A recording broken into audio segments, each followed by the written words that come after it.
how I feel happy is different from how you feel happy. What I need to feel phenomenal to make this day great is very different from what everybody else needs. And guess who I have to take care of first? Me. Because when I don't, that's when I actually start resenting people. Hello. Welcome to the Business of Happiness podcast. I am your host, Dr. Tarryn MacCarthy, and today is going to be an amazing day. Today is an amazing day for amazing new insight, new perspective. Today, this moment in time, this day in January where new beginnings and new adventures, new perspective is just so exciting.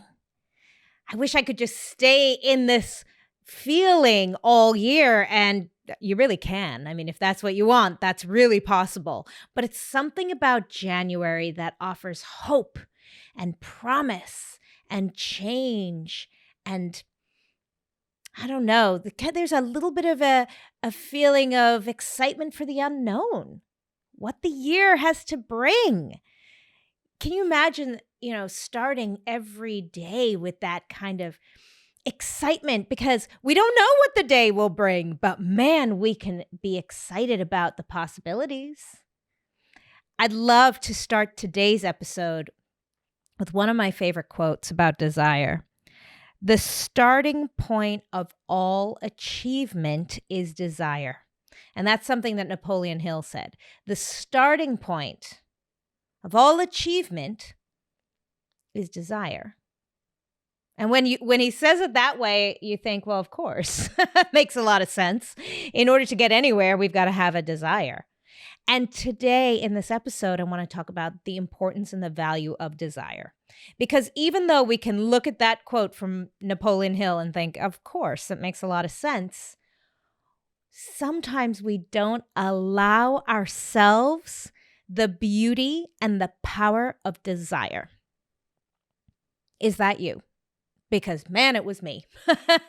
For many, many years, I put my desires at the bottom of the list. I don't know what does this in society. I think maybe there are stories that we tell ourselves that come from society in terms of being humble, where we get confused with humility and thinking you're not good enough to want, to need, to reach for your desires. I know definitely for me in motherhood, that came about. I put everybody else's needs ahead of mine. And, I told myself that my needs were less important. I mean, I remember at one point even giving up the opportunity to choose, the opportunity for desire. Little things like, Tarryn, you can choose. Where do you want to go out for dinner tonight? And I'd say, oh, don't worry. What do you want? Giving up my own wants always. Or starting New Year's with this intention or desire to really take care of my body. And then every morning put other people's needs ahead of mine. Instead of recognizing, Tarryn, you really want to take care of yourself and exercise every day. You recognize the benefits mentally and physically, getting yourself stronger, giving yourself more stamina, sleeping better, mental clarity.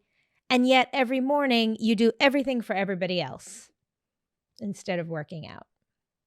Or constantly saying yes to people instead of putting boundaries up. I mean, that's definitely an indication of putting other people's needs ahead of yours.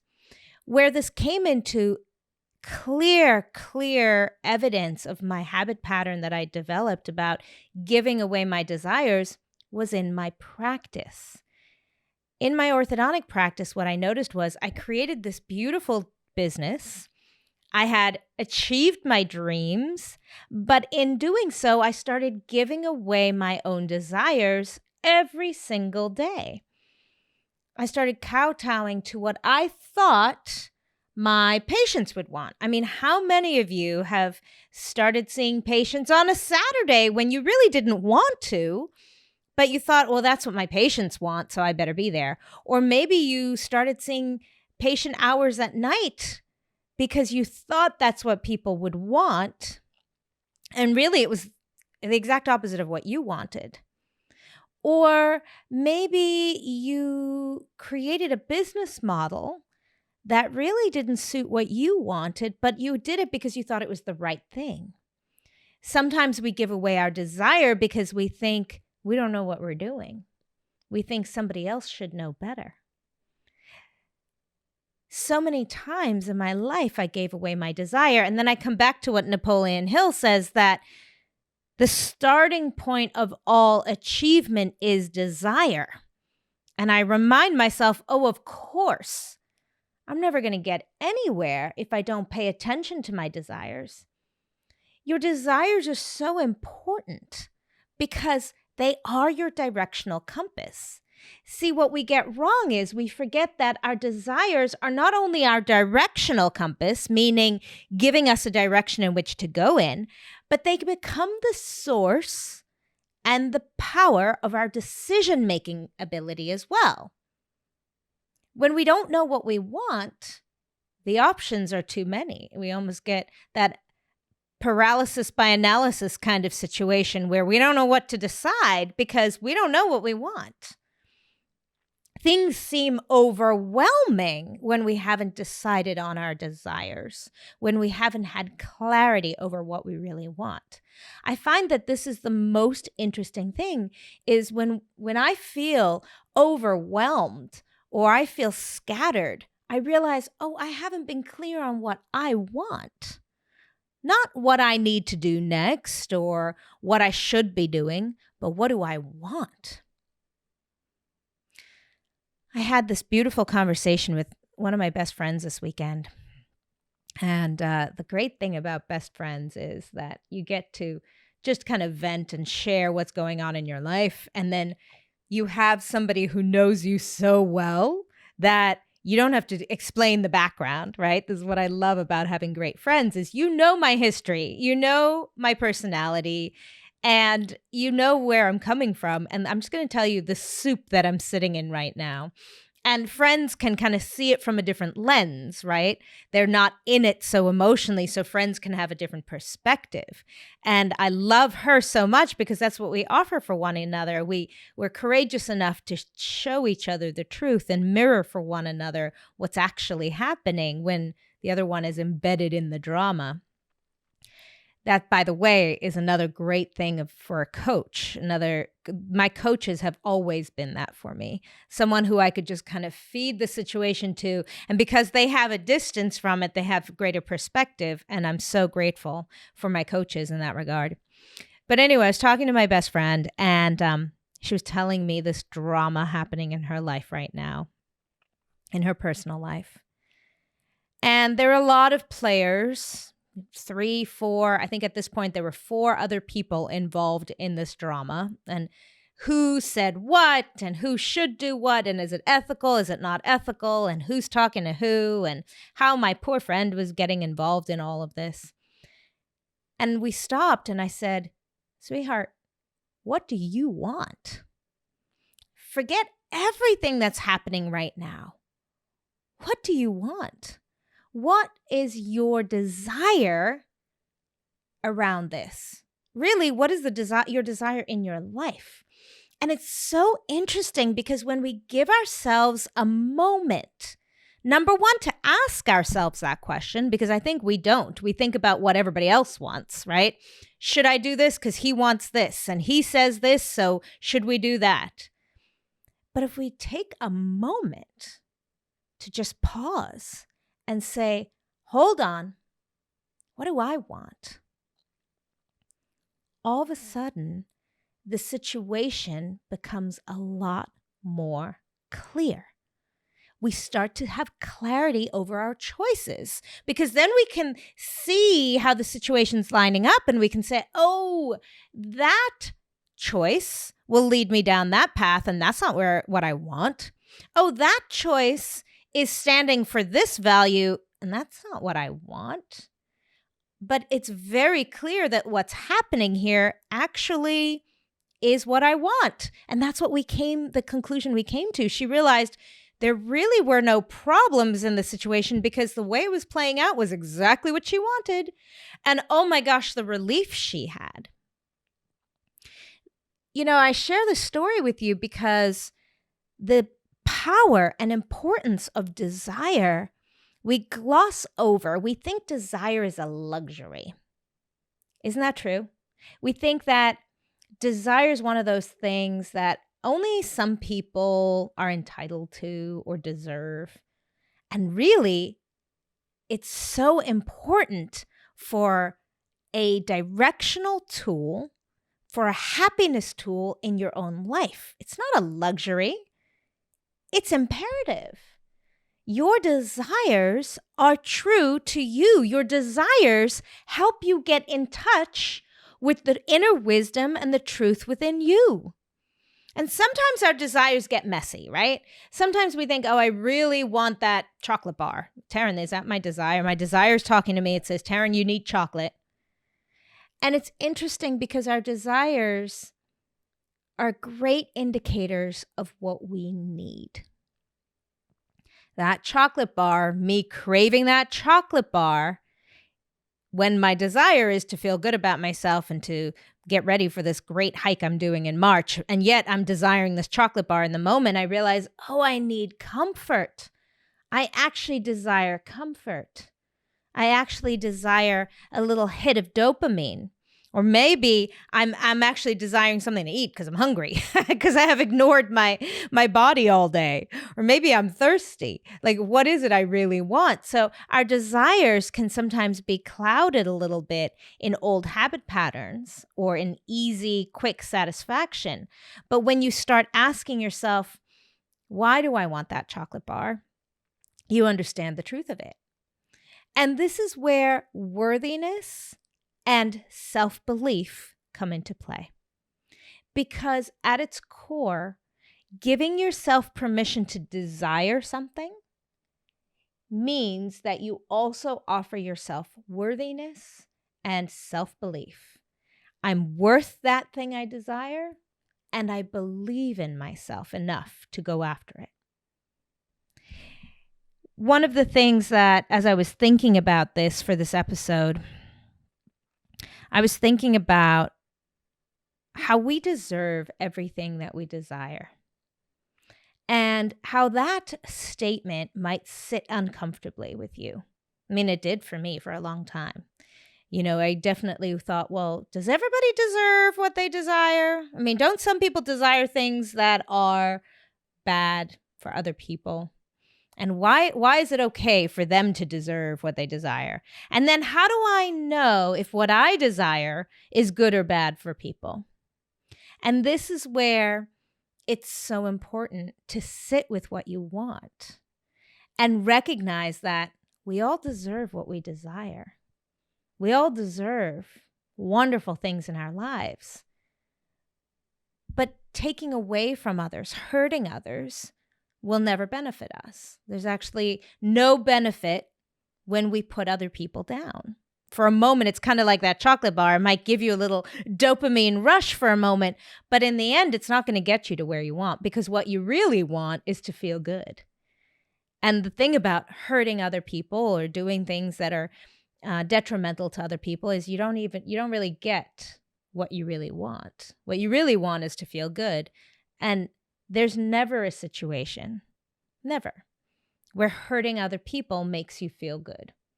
We tell ourselves that sometimes, especially when we are on the receiving end of the hurt.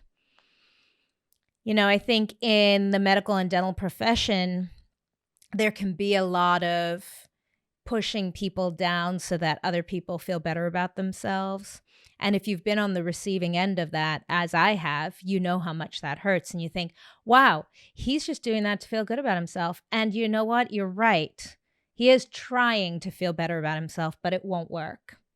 It's that instant hit. It feels better to put someone down than to feel completely helpless, for sure.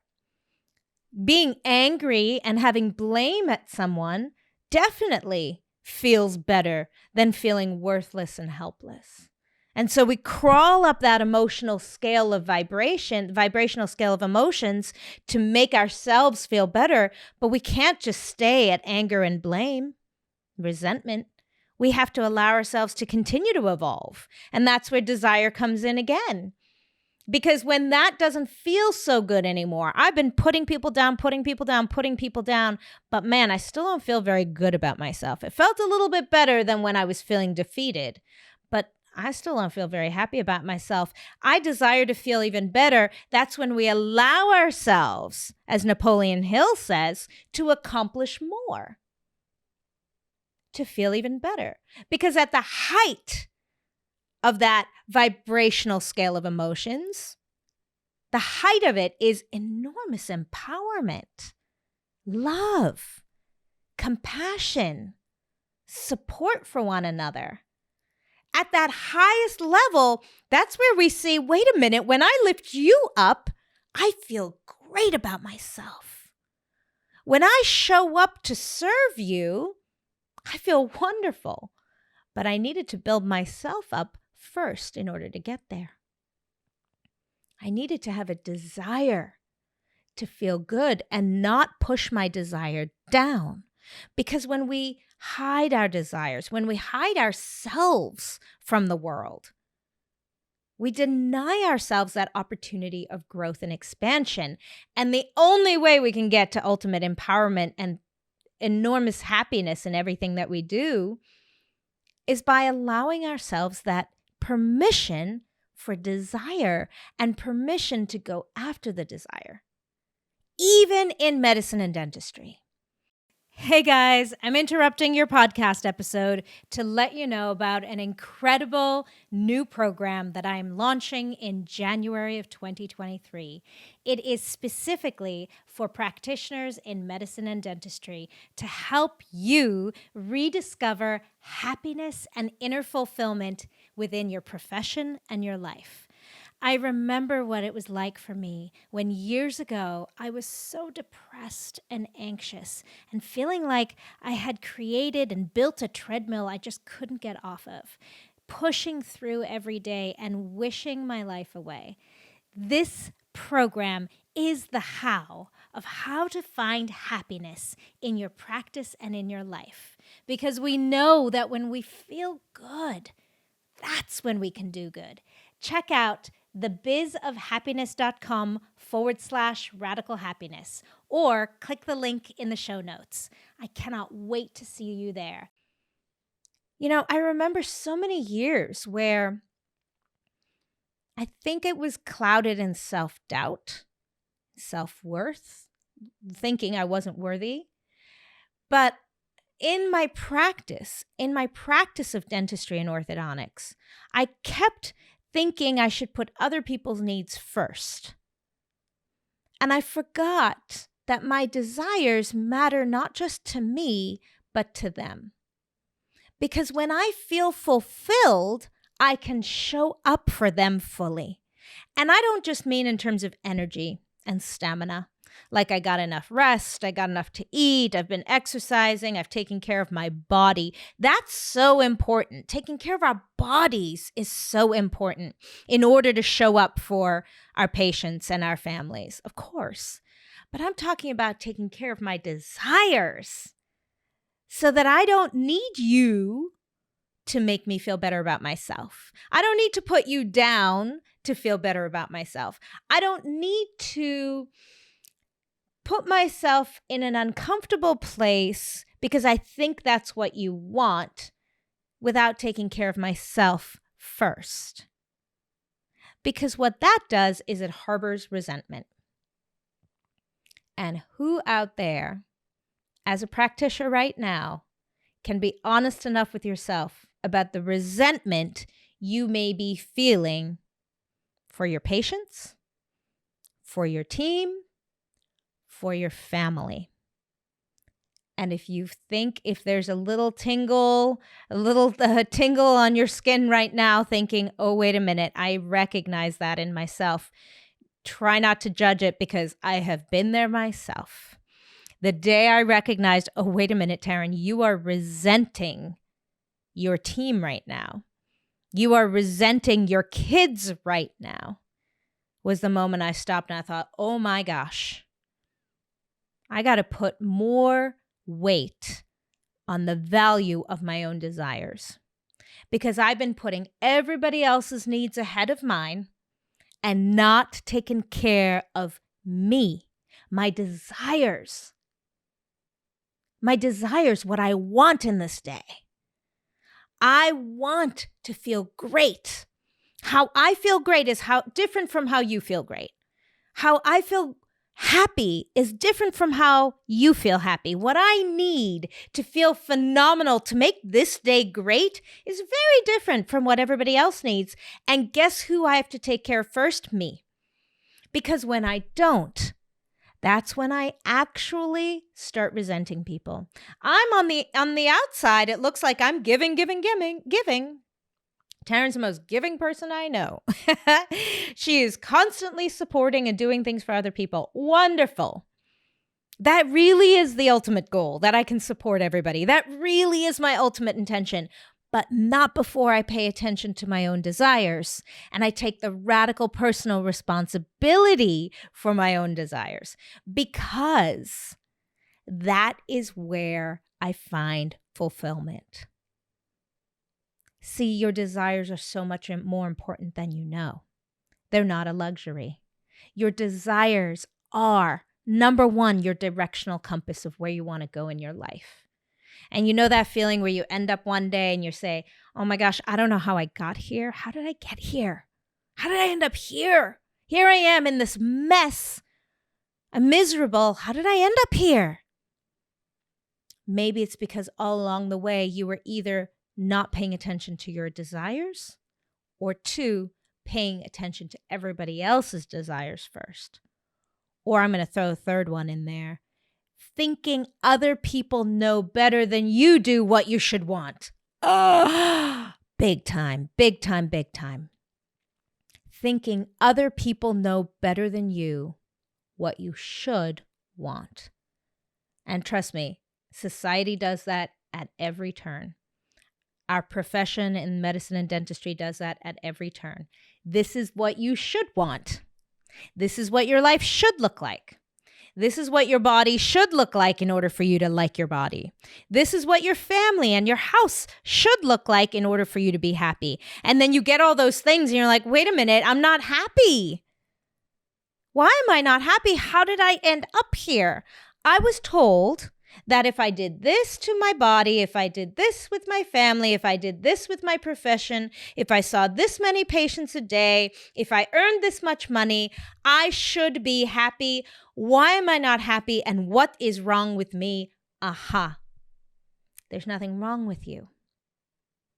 There's nothing wrong with you. What is wrong is maybe you've been listening to everybody else and putting what they think you should want first. Your desires are so much more important than you think.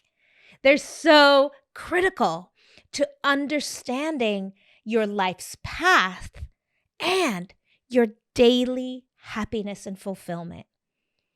And sometimes, even if you figure it out, it changes. And that's okay. Giving ourselves permission for our desires to change. You know, I think that's what keeps a lot of people stuck in a profession or a job where they're miserable, is because they haven't given themselves permission to want something else. Let it be okay that you wanted something. You went for it. You gave yourself permission to go for it. You went for it and you poured your whole heart and time and money and attention, and you created it, you accomplished it, ta-da, and you change your mind. Okay, let that be okay. Because the power is in the allowance of desire. It doesn't mean you have to stick to one desire your whole life long.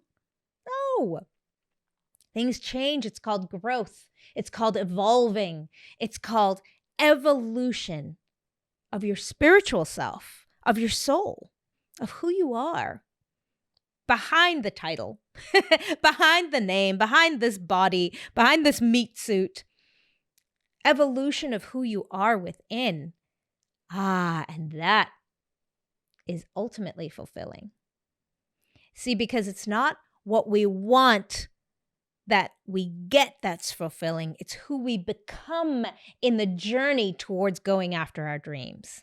When we finally get there and we get it, it's kind of sometimes can be a little bit underwhelming. Have you ever had a dream?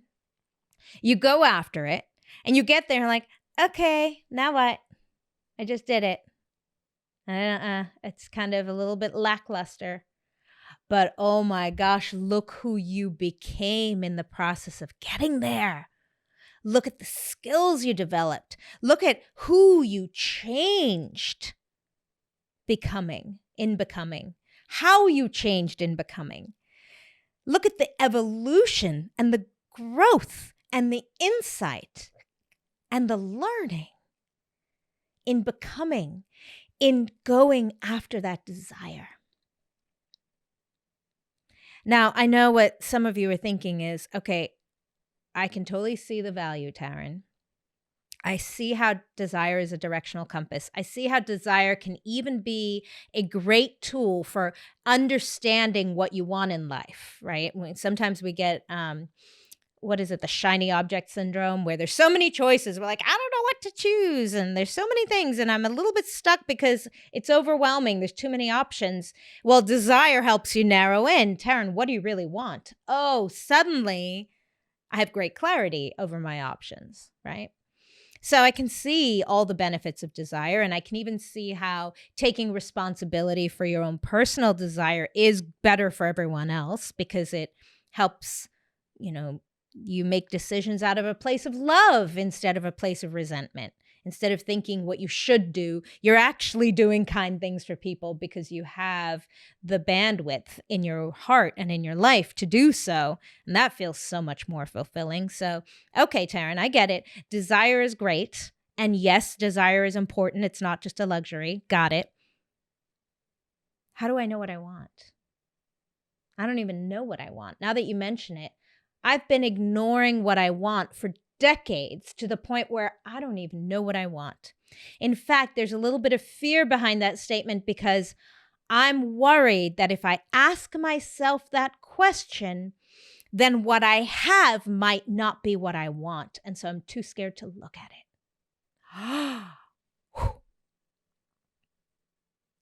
Having the courage to ask ourselves, what do I want in my life, is one of the most courageous questions we can ask. And it's also one of the first steps on the journey towards happiness and freedom. It really is. It was for me. Being courageous enough to ask myself, Tarryn, what do you want? Put down for a moment the noise. Put down for a moment what everybody else thinks you should want, what everyone else expects from you, what everyone else wants. And ask yourself, what do I want? And having the courage to do so is absolutely the first step in becoming that worthy human, believing your worth in going after your desires. It's possible. And it's always easier in community. It's always easier. Remember when I started this episode, I said I was chatting with my friend. Having a friend, having a community, having a support system that thinks the same way is everything. It's everything, especially when we're starting out on this journey. And, if you're sitting there thinking, okay, I'm in healthcare, I'm in the service industry of giving, and I don't even know where to start, then I would love to invite you to join me in Radical Happiness. So Radical Happiness is this program. It launches this month on January 29th, but the closing of the course is January 25th. So on January 25th, 2023, I am closing the doors to Radical Happiness. And that beautiful cohort of men and women, professionals, doctors, dentists, veterinarians, physical therapists, that's what we're made up of right now, is going to embark on this 12-week journey of uncovering what it is you want, addressing self-belief and self-worth, addressing that old narrative that you've had, the old story you've been telling yourself all this time, specifically within healthcare and service to others. And the goal of radical happiness is literally the desire of happiness. How can I be happy? How can I find fulfillment in dentistry and medicine? How can I do that? How can I feel fully fulfilled? I grew up with this desire to give and to serve and to blend artistry and science. Or maybe, I spoke to a veterinarian the other day who said to me, Tarryn, I just wanted to play with puppies all day. I just wanted to heal puppies and take care of puppies. How do I find the happiness now? I'm here and I'm miserable. How do I find that happiness that I thought I wanted? I had a desire years ago. I thought I was going after it. How did I end up here?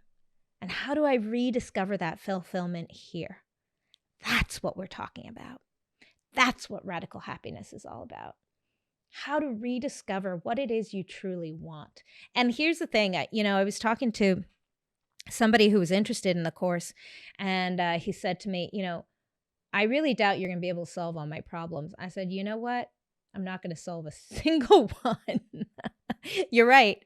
I don't solve problems. But what I do is I help you understand and listen to that inner voice and wisdom within you who knows how to solve all the problems, who recognizes what problems are real problems and what problems really aren't problems, because you come at it from a lens of desire. So you begin to leave problems behind. In fact, there is a week in the course when you realize there are no problems. And I almost hesitate to say that on this episode because we get there by stacking on all the belief systems that we build on in the course. So for me to say to you right now, there are no problems sounds outrageous and outlandish, but it's true. There are no problems. There are only opportunities to learn and grow and to have greater clarity over what you want so that you can serve in the way you want to serve, so that you can deliver your best self, so you can show up for yourself and for others every day. And when you hear me on this podcast saying, today is going to be a great day, I mean it every day. Not just on Saturday or Sunday, not just when I finally get to vacation. I mean it in every single day. That is what radical happiness is all about. Oh my God, I get so excited about this. I'm so excited for this cohort to be joining me. I cannot wait for you to get to meet these people, to recognize yourself and others, to see the journey that others are taking so that you do not feel so alone in this world, because you are not, my friend. You are not. And I promise you, radical happiness is possible. So, okay, before I forget, before I close out this episode, how do you find it? Go to my website, please. www.thebizofhappiness.com/radical happiness, or go to my Instagram account and go to my bio. You'll find the link there. You can find me in the show notes of this episode. Look in the show notes. There's a link to Radical Happiness. If you want to send me an email and find a time for us to chat about it on a Zoom call, we can do that too. Tarryn@thebizofhappiness.com. Send me an email. I will find a time to talk to you about it, to find out if this is right for you. And remember, your desires matter. Your desires are critical to your happiness. Your desires are your directional compass in your life. They are your superpower. In fact, I'll even go so far as to say the people around you benefit when you honor your own desires. Thank you, my friends. Thank you for listening to this episode. Thank you for choosing to be open to new perspective. Thank you for putting your happiness first and recognizing the importance of that. And remember, when you feel good, that is when you can truly do good in this world. Bye bye.